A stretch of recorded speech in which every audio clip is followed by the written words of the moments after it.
ଏହି ବର୍ଗକ୍ଷେତ୍ରର କ୍ଷେତ୍ରଫଳ ଏକ ବର୍ଗ एकक ହେଲେ ଆୟତକ୍ଷେତ୍ରର କ୍ଷେତ୍ରଫଳ ନିର୍ଣ୍ଣୟ କର।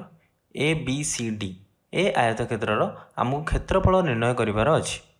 ଏବେ ଏ ବର୍ଗକ୍ଷେତ୍ରର କ୍ଷେତ୍ରଫଳ ଏକ ବର୍ଗ एकक, ତେଣୁ ମୁଁ ଦେଖିବି କି ଏ ଆୟତକ୍ଷେତ୍ରରେ ଏ ବର୍ଗକ୍ଷେତ୍ର କେତୋଟି ରହୁଛି। କାରଣ କ୍ଷେତ୍ରଫଳର ଅର୍ଥ କ'ଣ?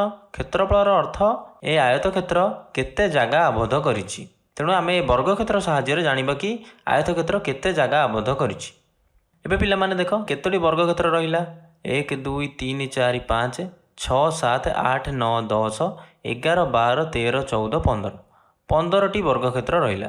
ଗୋଟିଏ ବର୍ଗକ୍ଷେତ୍ରର କ୍ଷେତ୍ରଫଳ କେତେ ଅଛି? ଏକ ବର୍ଗ एकक। ତେଣୁ ଏ 15ଟି ବର୍ଗକ୍ଷେତ୍ରର କ୍ଷେତ୍ରଫଳ କେତେ ହେବ? 15 ଗୁଣନ 1 15 ବର୍ଗ एकक।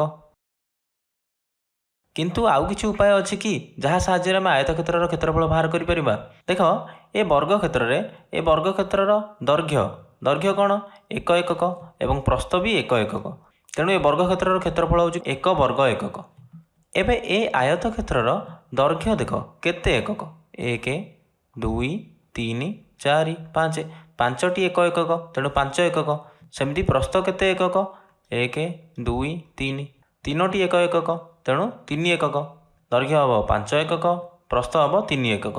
ଏବଂ ତୁମେ 5ରେ ଯଦି ବି 3 ଗୁଣିବ କେତେ ପାଇବ? 15 ପାଇଲ। ବୁଝିପାରିଲ? ତେଣୁ ଆମେ ଜାଣିଲେ କି ଆୟତକ୍ଷେତ୍ରର କ୍ଷେତ୍ରଫଳ ଆମେ କେମିତି ନିର୍ଣ୍ଣୟ କରିବା? ଦୈର୍ଘ୍ୟରେ ପ୍ରସ୍ଥ ଗୁଣିଦେବା। ଏବେ ଦୈର୍ଘ୍ୟରେ ପ୍ରସ୍ଥ ଗୁଣିଲେ କାହିଁକି ବାହାରୁଛି? ଦେଖ ଦୈର୍ଘ୍ୟ 5 ନେଉଛେ ମାନେ କି ଗୋଟିଏ ଧାଡ଼ିରେ 5ଟି ବର୍ଗକ୍ଷେତ୍ର ଅଛି ଏବଂ ସେମିତି ଧାଡ଼ି କେତୋଟି ଅଛି? 1 2 3 3ଟି ଧାଡ଼ି, ତେଣୁ 5 ଗୁଣନ 3 15। ତେଣୁ ଏ ଆୟତକ୍ଷେତ୍ରର କ୍ଷେତ୍ରଫଳ ହେବ 15 ବର୍ଗ एकक। ଏବଂ ଆମେ ଆୟତକ୍ଷେତ୍ରର କ୍ଷେତ୍ରଫଳ ସୂତ୍ର ବି ଜାଣିଲେ କ'ଣ? ଦୈର୍ଘ୍ୟ ଗୁଣନ ପ୍ରସ୍ଥ।